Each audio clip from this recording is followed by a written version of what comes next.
Hi everyone, my name is Adarsh Mishra and आप देख रहे हैं यूथ नेशन कोडर्स। आज हम लोग बात करने वाले हैं लीड कोड पे लॉन्गेस्ट पैलिंड्रोम नाम की प्रॉब्लम के बारे में। तो प्रॉब्लम से क्या कह रही है कि भाई आपको एक स्ट्रिंग दी गई होगी एस नाम की, ठीक है। आपको क्या करना है, आपको उसके अंदर एक लोअर केस कैरेक्टर मिलने वाले हैं और अपर केस कैरेक्टर मिलने वाले हैं और आपको लेंथ रिटर्न करनी है लॉन्गेस्ट पैलिंड्रोम की। तो पैलिंड्रोम क्या होता है पहले ये देखेंगे, लॉन्गेस्ट पैलिंड्रोम क्या होता है वो देखेंगे, फिर उसकी लेंथ कैसे निकालना है ये देखेंगे, ठीक है। अब मुझसे क्या कह रहा है कि लेटर्स जो है वो केस सेंसिटिव हैं, इसका मतलब स्मॉल ए और कैपिटल ए ये जो है क्या है, एक पैलिंड्रोम नहीं बन सकता है। अब पहले बात कर लेते हैं पैलिंड्रोम की कि होता क्या है। तो मेरे ख्याल से कई लोगों को आपको पता होगा पैलिंड्रोम क्या होता है, बट फिर भी बता देते हैं। जैसे देखो मेरे पास कोई भी स्ट्रिंग है, जैसे मैंने कहा ए बी ए, तो अगर मैं इसको लेफ्ट से राइट पढ़ूँ और इसको राइट से लेफ्ट पढ़ूँ तो ये ए बी ए ही रहने वाली है। इसका मतलब ये क्या है, मेरी पैलिंड्रोम है। अगर मेरे पास एक कोई स्ट्रिंग है जेड बी सी बी, ठीक है, तो इसको हम देख लें तो यहाँ पे इसको लेफ्ट से राइट पढ़ोगे क्या पढ़ोगे, जेड बी सी बी, और राइट से लेफ्ट पढ़ो तो क्या जेड बी सी बी है, नहीं है। इसका मतलब ये क्या है, पैलिंड्रोम नहीं है। तो पैलिंड्रोम हमारे वो स्ट्रिंग्स होते हैं जिनको या तो आप लेफ्ट से पढ़ो या तो आप राइट से पढ़ो, आप उनको सेम ही पढ़ोगे, मतलब same number of character left और राइट साइड होते हैं। अब इसको अगर एक और तरीके से समझा जाए तो लॉजिक जो होता है पैलिंड्रोम पता करने का वो क्या होता है कि भाई आपको हमने दे दिया कि ए बी ए, इसको पता करना है पैलिंड्रोम है कि नहीं, तो आप इसका क्या करोगे, रिवर्स निकाल लोगे। रिवर्स क्या हो गया, ए बी ए, फिर इन दोनों को कंपेयर कर लो, क्या ए बी ए बराबर है, अरे हाँ यार ये तो बराबर है, इसका मतलब ये क्या है, हमारा पैलिंड्रोम है, सिंपल। तो इस तरह से पैलिंड्रोम हम लोग यहाँ पे चेक करते हैं। बट अब हम लोग यहाँ पे बात करने वाले हैं, क्वेश्चन हमसे थोड़ा घुमा के क्या कह रहा है कि आपको ये नहीं बताना कि पैलिंड्रोम है कि नहीं, आपको अब ये बताना है कि उस स्ट्रिंग में सबसे ज़्यादा बड़ा मतलब सबसे लंबा पैलिंड्रोम जो है उसकी लेंथ क्या होने वाली है। मतलब अगर हम यहाँ पे एग्जांपल देखें तो यहाँ पे आपके सामने ये एग्जांपल है ए बी, यहाँ पे 4 बार सी है और डी डी है, मतलब क्या है ए बी सी सी सी सी और डी डी। अब इसका सबसे बड़ा पैलिंड्रोम क्या बन सकता है, देखो मैं कहता हूँ ये एक डी उठाओ और ये डी उठाओ, इसको लिख दो यहाँ पे, इसको लिख दो यहाँ पे, फिर इसके बाद ये सी उठाओ, ये सी उठाओ, इसको मैंने लिख दिया यहाँ पे, इसको मैंने यहाँ रख दिया, फिर ये सी उठाया, ये सी उठाया, इसको लिख दिया यहाँ पे, इसको लिख दिया यहाँ पे। अब यहाँ पर सिर्फ एक ही चीज़ आ सकती है, या तो बी या तो ए, क्योंकि दोनों अलग अलग हैं, इनका पेयर नहीं मिल रहा, तो हमने क्या करा यहाँ पे बी को उठा के रख दिया। तो एक मेरी स्ट्रिंग बन सकती है पैलिंड्रोम वाली ये, और दूसरी कौन बन सकती है कि यहाँ पर मैं क्या लिख दूँ ए, और बाकियों को ऐसे ही लिख दें डी सी सी और सी सी डी, क्योंकि ऑप्शन हमारे पास क्या बचे हैं, ऑप्शन बचा है या तो ए ले सकते हो या तो बी ले सकते हो, क्योंकि इन दोनों के आपको पेयर अवेलेबल नहीं है। बाकी देखो बाकी सारी चीज़ें सेम है, यहाँ पे डी सी सी इधर से पढ़ोगे, इधर से पढ़ोगे क्या होगा डी सी सी, अच्छा अब इधर से पढ़ोगे डी सी सी, इधर से पढ़ोगे क्या डी सी सी। इसका मतलब हमारी 2 स्ट्रिंग बन सकती हैं। अब इन दोनों स्ट्रिंग में ये बताओ सबसे लंबी स्ट्रिंग कौन सी है, तो सबसे लंबी स्ट्रिंग 3 3 6 7 कैरेक्टर्स की बन रही है, और दूसरी वाली भी कितने कैरेक्टर की बन रही है, 7 कैरेक्टर्स की। तो सबसे लॉन्गेस्ट स्ट्रिंग पॉसिबल है वो कितने कैरेक्टर की, 7 कैरेक्टर की, इसलिए मेरा आंसर क्या आ रहा है यहाँ पे 7 आ रहा है। तो ऐसा कुछ आपको इसको फाइंड करने का लॉजिक सोचना है। अब देखो इसमें इसने आपसे ये नहीं कहा है कि आप पैलिंड्रोम जो है स्ट्रिंग दो, उसने आपसे ये नहीं बोला कि पैलिंड्रोम स्ट्रिंग आपको देना है, आपको सिर्फ उसकी लेंथ देनी है। इसका मतलब आपको इसका पैलिंड्रोम निकालने की एक्चुअल में ज़रूरत नहीं है, बट आपको यहाँ पे थोड़ा सा लॉजिक सोचना पड़ेगा। अच्छा अभी एक और एग्जांपल देख लेते हैं। जैसे मान लो मेरे पास एक ही कैरेक्टर है यहाँ पे ए, ये तो एक ही कैरेक्टर है, तो हम आपसे कहते इसको लेफ्ट से राइट पढ़ो, हाँ यार ये तो पैलिंड्रोम है, बिल्कुल यार लेफ्ट से राइट दोनों, मतलब चाहे लेफ्ट से राइट पढ़ो चाहे राइट से लेफ्ट पढ़ो, पैलिंड्रोम हमें मिल रहा है। इसका मतलब अगर कोई हमारा कैरेक्टर सिंगल कैरेक्टर हमें दिया गया है मेरी स्ट्रिंग में, तो उसका आंसर हमेशा 1 ही आने वाला है, क्योंकि भाई उसको चाहे आप लेफ्ट से राइट पढ़ो चाहे राइट से लेफ्ट पढ़ो। अब आप कह दो कि इसको चेंज करो, तो मैंने कह लो मैंने इसको चेंज कर दिया, लो ये बन गया मेरा। मैक्सिमम कितने लेंथ की बना दी हमने, एक लेंथ की बनाई है, तो मेरा आंसर आ गया 1। तो ये भी आपको समझ में आ गया होगा। तो ये हमारी कुछ बेस कंडीशन हो गई कि भाई अगर हमारी स्ट्रिंग की लेंथ 1 है तो मेरा आंसर रिटर्न कर दो 1।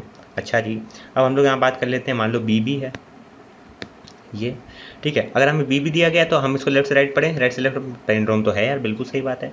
तो अगर हम इसको हमें चेंज करना तो हम कह देंगे एक बी को उठा के यहाँ रख दो, दूसरे बी को उठा के यहाँ रख दो, लो तो ये कितने लेंथ की बन गई, 2 लेंथ की बनी ना, इसलिए मेरा आंसर क्या आ गया 2 लेंथ का आ गया। बट ये कोई यहाँ पे कॉर्नर केस नहीं है, ऐसा नहीं कि हर 2 कैरेक्टर की लेंथ की जो स्ट्रिंग होती है उसका आंसर 2 ही आएगा। मैं कह दूँ बी ए है, लो तो बी ए को तो आप या तो ए अलग रख सकते हो, एक ये हमारी पैलिंड्रोम स्ट्रिंग बन सकती है, या फिर एक हमारी ये पैलिंड्रोम स्ट्रिंग बन सकती है। तो इसकी लेंथ कितनी हो गई 1, इसकी लेंथ कितनी हो गई 1, मतलब मैक्सिमम 1 लेंथ की बना सकते हैं। तो ज़रूरी नहीं हर बार आंसर 2 ही आए, ठीक है। हमारे कैरेक्टर अगर सेम होंगे तभी आंसर 2 आएगा, अगर हमारी 2 की लेंथ की है तो। अगर यहाँ पे बी ए होता तो मेरा आंसर 1 आता, ठीक है। तो ये हमने देख लिया। अच्छा अब यहाँ पे कंस्टेंट के बारे में देख लेते हैं। हमसे कह रहे हैं स्ट्रिंग की लेंथ 1 से लेकर 2000 तक जा सकती है, और इसमें लोअर केस और अपर केस के लेटर हो सकते हैं। ठीक है। इतनी सारी इन्फॉर्मेशन लेने के बाद अब हम लोग आ जाते हैं अपने लॉजिक पे। तो अगर आपको कोई लॉजिक आ रहा हो तो कोई दिक्कत नहीं है, आप मुझे बता सकते हो।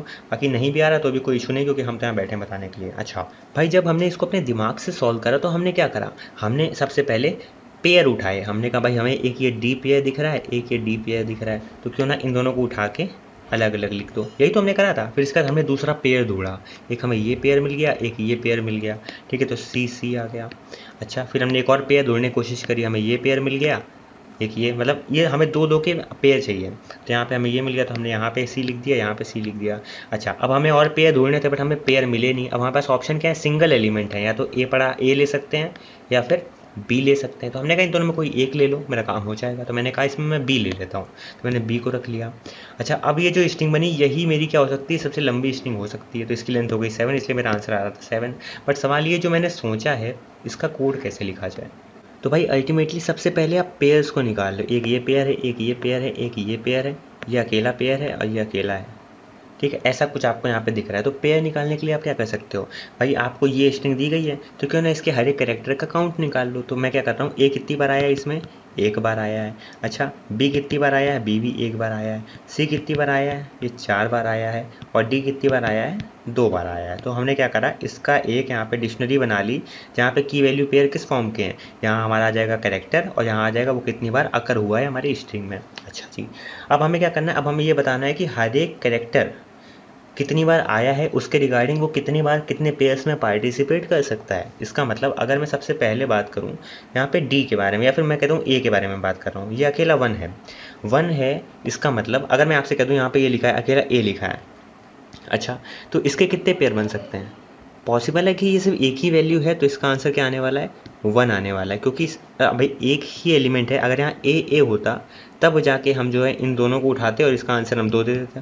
बट अगर मेरे पास सिंगल ए अगर होगा कभी, तो उसका आंसर हमेशा क्या आएगा, 1 आएगा। ये चीज़ हमें समझ में आ गई। अच्छा, अब हम यहाँ पे बात कर लेते हैं बी की। तो उसी तरह से बी पे भी वही फंडा लागू होता है हमारा, कि भाई अगर हमारा बी अकेला है, अगर ऐसे बी हमें अकेली स्ट्रिंग दी होती तो इसका आंसर क्या आता, 1 आता। अच्छा, अगर बी दिया होता तो हम इसको एज अ पेयर गिनते और इसका आंसर हम 2 दे देते। तो अगर हम अल्टीमेटली यहाँ पे देखें तो हम ये पता करना चाहते हैं कि क्या ये सब पेयर में आएंगे कि नहीं आएंगे। तो ए है, ए पेयर में नहीं आ सकता, बी पेयर में नहीं आ सकता। अच्छा, सी के कितने पेयर बन जाएंगे, सी के भाई आप 2 पेयर बना सकते हो, एक ये से पेयर बन जाएगा और एक ये पेयर बन जाएगा। इसको आप पहले रख लेना, इसको आप बाद में रख लेना। ठीक है, और आपकी टोटल लेंथ कितनी हो जाएगी 4। ठीक है, ऐसा कुछ हम लोग यहाँ पे सोच रहे हैं। पहले इनको अलग अलग सॉल्व करते हैं, फिर एक साथ देख लेंगे। अच्छा, डी के कितने पेयर बन सकते हैं, तो डी यहाँ पे 2 ही हैं। इसका मतलब हम इसका सिर्फ एक पेयर बना सकते हैं जिसमें 2 डी पड़े होंगे। ठीक है। अच्छा, अब ये बताओ कि आपको पता चल गया कि कितने कैरेक्टर्स के कितने पेयर यहाँ पे बन सकते हैं। इसका मतलब जिन जिन कैरेक्टर्स के पेयर बन सकते हैं उनको उठा लो। तो सबसे पहले यहाँ पे ये देखो, यहाँ पे सी के कितने पेयर बन रहे हैं, 2 पेयर बन रहे हैं। अच्छा, और डी के कितने पेयर बन रहे हैं, 1 पेयर बन रहा है। इसका मतलब अगर सी के 2 पेयर बन रहे हैं तो हमें कितनी लेंथ की स्ट्रिंग मिल जाएगी, अगर 2 पेयर बन रहे हैं मतलब क्या होगा, एक ये पेयर होगा और दूसरा ये पेयर होगा। तो टोटल कितने लेंथ की स्ट्रिंग मिल रही है, 4 लेंथ की मिल रही है। इसका मतलब जो हमें यहाँ पर पेयर नंबर मिल रहा है, इसमें अगर हम मल्टीप्लाई करते हैं 2 का, तो हमें कितने पेयर मिल रहे हैं, कितनी स्ट्रिंग्स हमें मिल गई, लेंथ कितनी मिल गई, 4 मिल गई। अच्छा, अगर हम यहाँ पे डी के बारे में बात करें तो डी का 1 पेयर मिल रहा है, मतलब डी। तो इसकी कितनी लेंथ है, 2। तो हमें आंसर 2 चाहिए। 2 कैसे आएगा कि भाई अगर हमारे पास एक पेयर है, एक पेयर में कितने एलिमेंट हो सकते हैं, मैक्सिमम 2, तो 2 से मल्टीप्लाई कर दो तो कितना आंसर आ जाएगा, 2। तो अगर हम सिर्फ डी को इस वाले को लेंगे तो मेरा कितना लेंथ आ जाएगा, 2। अगर हम 4 सी को उठा लेंगे तो मेरी लेंथ कितनी आ जाएगी, 4। और अब पक्की बात है कि 4 + 2 कितना, 6, क्योंकि हम इन सारे पेयर्स को उठाने वाले हैं। क्योंकि हमें क्या करना था, देखो हमें जो आंसर आया था उसमें हमने इन दोनों को भी, डी को भी लिया था और इन चारों सी को भी हमने कंसिडर करा था पैलिंड्रोम बनाने के लिए। अच्छा, तो मेरी अभी तक लेंथ कितनी आ गई, मैंने कहा फॉर्मूला कैलकुलेट करके मैंने निकाला, मेरी लेंथ आ गई 6 आ गई। अच्छा, अब मेरे पास ऑप्शन क्या है कि ए को ही ले लो या फिर बी को ले लो। बट ये पक्का है कि ए और बी कभी एक साथ नहीं आ सकते, वरना पैलिंड्रोम नहीं बनेगा। इसका मतलब हमारी जो डिक्शनरी है उसमें जो हमारा सी था और डी था, इसको तो मैंने यूज़ कर डाला। अब मेरे पास बचा है ए और बी। अब इसकी लेंथ कितनी है, मतलब इसमें कितनी अकरेंस है, एक अकरेंस है, इसका पेयर नहीं बना सकते, मतलब इन दोनों में कोई एक ऑप्शन उठा लो, हमने कह दिया हम एक उठा लेंगे। अब इसकी लेंथ कितनी है, अब भाई क्योंकि यहाँ पे पेयर नहीं मिल रहा है ना, ठीक है, तो हम क्या कर देंगे 1 को एज इट इज उठा के 6 में ऐड कर देंगे, तो मेरा आंसर कितना आ जाएगा 7। तो अभी जो हमने लॉजिक डिस्कस करा इसमें हमने करा क्या, सबसे पहली स्टेप क्या थी कि हमने यहाँ पे एक डिक्शनरी बनाई, ठीक है, इसमें की वैल्यू पेयर होंगे, की वैल्यू पेयर क्या होगा कि यहाँ पे कैरेक्टर होगा हमारा, और कैरेक्टर के सामने क्या पड़ी होगी उसकी फ्रीक्वेंसी, कि वो कितनी बार हमारा आया हुआ है हमारी स्ट्रिंग में।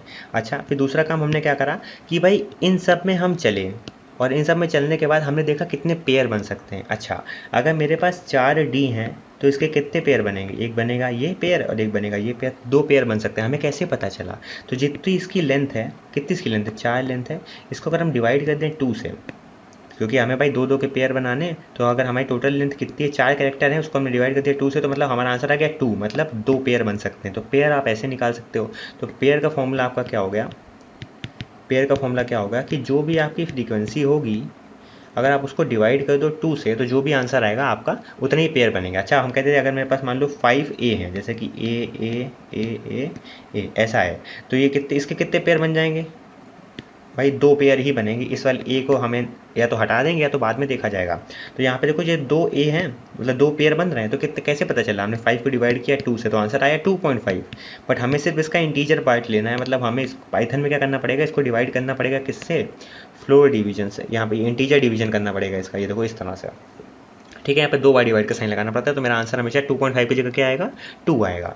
अच्छा, पेयर आ गए। अब इसके बाद तीसरी चीज़ हमें क्या करनी है, एक चीज़ हमें और चेक करनी है, क्या चेक करनी है कि भाई अगर मान लो मेरी लेंथ 5 थी, ठीक है, अच्छा 5 थी और पाँचों ए थे, 1 2 3 4 5, ठीक है, इस केस में या मान लो यहाँ पे ए बी ए ऐसा कुछ था, ठीक है, तो हमने ए के तो पेयर उठा लिए थे, अब बचा क्या, बी बचा है। तो अगर हमने जो हमारी फ्रीक्वेंसी बाई 2 करा, तो हमें मिल गए यहाँ पे कितने पेयर हैं, ये पेयर मिल गए, प्लस हमें क्या देखना है, एक क्या कोई और ऐसा एक्स्ट्रा कैरेक्टर है क्या, तो ये कैसे मिल जाएगा, ये तभी तो मिलेगा अगर हमारा जो भी नंबर है, मतलब जितने भी अकरेंस आई है, यहाँ पे 5 आई है, तो उसको हम डिवाइड करें 2 से और देखें कि वो इवन है कि ऑड है। अब यहाँ पे हम देख पा रहे थे कि 5 कैरेक्टर थे, 4 को हमने यूज़ में ले लिया, एक बचा है, तो हमें कैसे पता चलेगा एक बचा है, क्योंकि वो ऑड है। टोटल नंबर ऑफ कैरेक्टर यहाँ पे कितने हैं, 5 हैं, और हमने 4 को यूज़ में ले लिया, मतलब कितना बचा, एक बचा, तो कैसे पता चला, क्योंकि वो ऑड है। अच्छा, अगर हमारे पास सिर्फ 4 कैरेक्टर दिए होते तब क्या, 4 में हम चारों को यूज़ कर लेते हैं, अगर वो सेम होते तो, समझ रहे हो, इस तरह से, मतलब पेयर को हम उठाने वाले हैं। तो पेयर निकालने के बाद अगर वो ऑड है तो हम क्या कर सकते हैं, उसको उठा सकते हैं, मतलब हम पिक कर सकते हैं उस एक किसी एक एलिमेंट को, जैसे ऊपर वाले केस में ए या बी, इन दोनों में कोई एक ही हमने उठाया था। तो ऐसा कुछ हमारे यहाँ पे लॉजिक बन रहा है, तो इसको देखते हैं इंप्लीमेंट कैसे करना है, ठीक है। अच्छा जी, अब यहाँ पे कुछ कॉर्नर केसेस जो हम लोगों ने नीचे टेस्ट केस में देखे हुए हैं उसके बारे में भी बात कर ली थी हमने, और उसको भी हम यहाँ पे कोड में कंसीडर करने वाले हैं। तो सीधा अभी हम लोग कोड पे चलते हैं, कोड ऐसे हमने करना कैसे। कोड देखो बहुत छोटा सा है और बहुत जल्दी हो जाएगा। तो इंट्यूशन भाई आपको यहाँ पे बताई गई, वीडियो पॉज करके एक बार आप पढ़ भी सकते हो इसे, ठीक है, कोई इशू नहीं है। तो भाई मैं जल्दी से आपको पढ़ देता हूँ। यहाँ पे हमसे कह रहा है कि एक पैलिंड्रोम क्या होता है, उसमें वो लेटर होते हैं जिसके इक्वल पार्टनर होते हैं, और एक हो सकता है कोई ऐसा यूनिक सेंटर हो जिसका कोई पार्टनर ना हो। जैसे कि अपने ऊपर वाले केस में ए या बी इन दोनों में कोई एक हमने चूज़ करा, इसको हम सेंटर पे रख सकते थे। जैसा कि यहाँ पे इसने बोला कि अगर कोई हमारा ith कैरेक्टर है लेफ्ट में, तो वही ith कैरेक्टर होना चाहिए राइट साइड पे भी, तभी हमारा जाके पैलिंड्रोम बन सकता है, ठीक है। अगर हमने मान लो अपना पैलिंड्रोम बना लिया, तो उसमें जितने ज़्यादा से ज़्यादा हम पार्टनर लेटर मतलब पेयर रख सकते हैं उतने रख लेंगे, और इसके बाद एक यूनिक सेंटर हो सकता है अगर हमारी लेंथ क्या होगी, ऑड होगी, ठीक है। तो यहाँ पे अगर ग्रीडी एल्गोरिथम लगाते हैं तो होगा क्या कि भाई हमसे बोल रहा है कि अगर मान लो कोई एक लेटर है और वो v टाइम्स आता है, तो हम जानते हैं कि उसके v/2 इंटू 2 हमारी कितनी हो जाएगी, लेंथ हो जाएगी v/2। ये हो गया मेरे नंबर ऑफ पेयर, और हर एक पेयर में कितने कैरेक्टर, 2 कैरेक्टर, तो number of pairs into character आ जाएगा टोटल लेंथ, तो इतने लेंथ हो सकती है उसकी, ठीक है। अब जहाँ पे देखो अगर 5 बार ए दिया गया है तो 4 ए तो हमने यहाँ पे उठा लिए, एक ए यहाँ पे बचा हुआ है, इसको भी उठाना पड़ेगा। तो कैसे पता चलेगा, ये चेक करेंगे कि जो फ्रीक्वेंसी है क्या वो ऑड है क्या। अगर फ्रीक्वेंसी ऑड है इसका मतलब कोई एक कैरेक्टर हम और उठा सकते हैं, इसका मतलब यहाँ पे कोई एक यूनिक सेंटर हो सकता है हमारा, ठीक है। तो ये चीज़ हम लोगों ने यहाँ पे देखी। अब इसका यहाँ पे कोड देखते हैं। तो मान लो कि मेरी लेंथ अभी 0 है, क्योंकि अभी तक हमने पता ही नहीं करा कि मेरे स्ट्रिंग में कितने कैरेक्टर हैं, पैलिंड्रोम बनेगा कि नहीं, हमें कुछ नहीं पता है। इसके बाद हमने एक डिक्शनरी बना ली। डिक्शनरी क्या है, ये डिक्शनरी हमारी क्या स्टोर करने वाली है, ये हमारी की वैल्यू पेयर स्टोर करने वाली है। जैसे कि मान लो मेरे पास ए बी ए है, ठीक है, तो इसका कैसे कोड चलेगा, मैंने कहा कि भाई स्ट्रिंग में पहले ए को उठाया, ठीक है, देखा क्या ए मेरा डिक्शनरी में है, नहीं है, तो हम क्या करेंगे ए के सामने 1 रख देंगे, यहाँ पे ए के सामने क्या रख देंगे, 1 रख देंगे, सिंपल। अगली बार बी आया, क्या बी मेरा डिक्शनरी में नहीं है, सही बात नहीं है, तो बी के सामने क्या रख दो, 1 रख दो, मतलब बी एक बार आया है।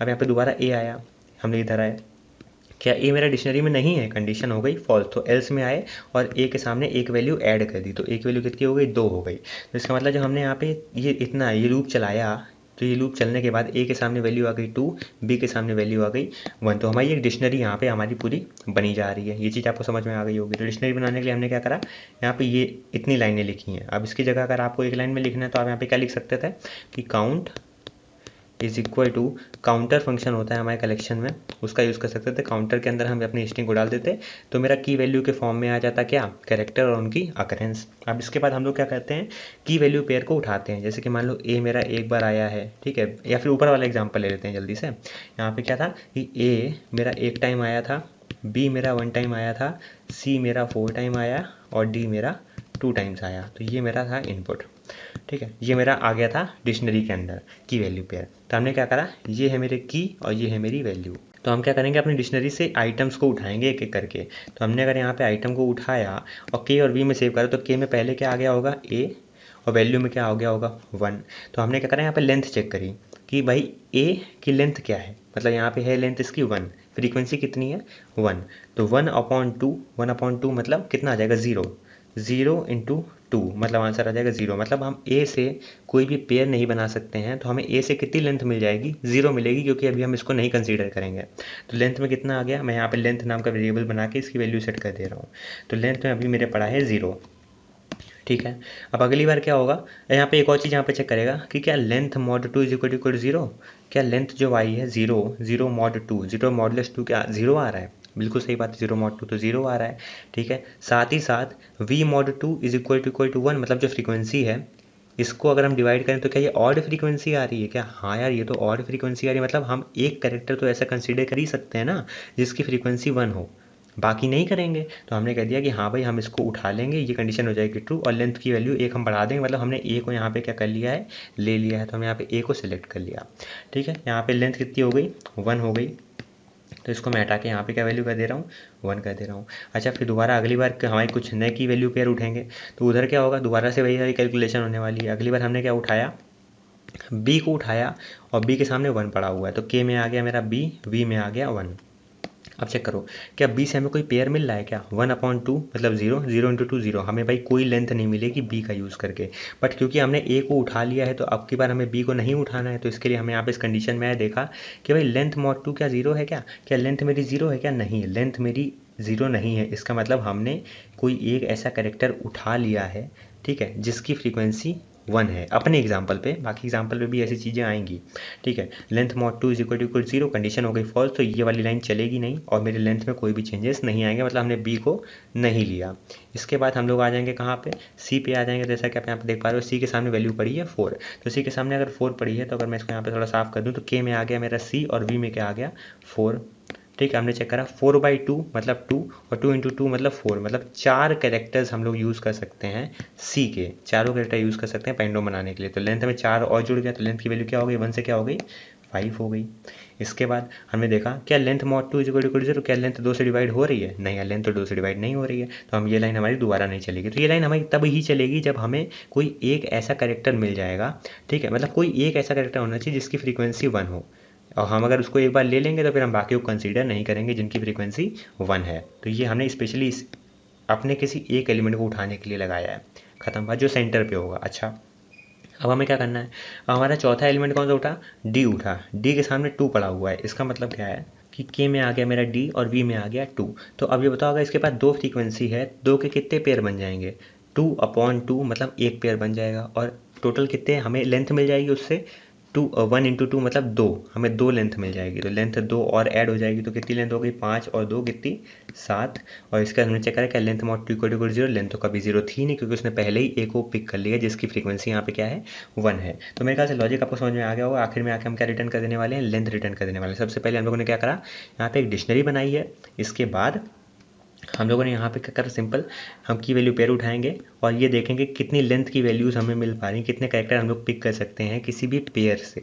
इसके बाद ये वाली हमने लाइन स्पेशली इसलिए लिखी है कि मान लो कोई ऐसा पेयर है जिसको हम जैसे कि 4A और एक सी था, तो इस सी को हम आखिर में यहाँ बीच में लगा सकते हैं ना, 2A इस साइड 2A इस साइड, तो इस सी के लिए इसको पिक करने के लिए हमने यहाँ पे ये वाली कंडीशन लिखी हुई है। तो मेरे ख्याल से कोड आपको यहाँ पे समझ में आ गया होगा।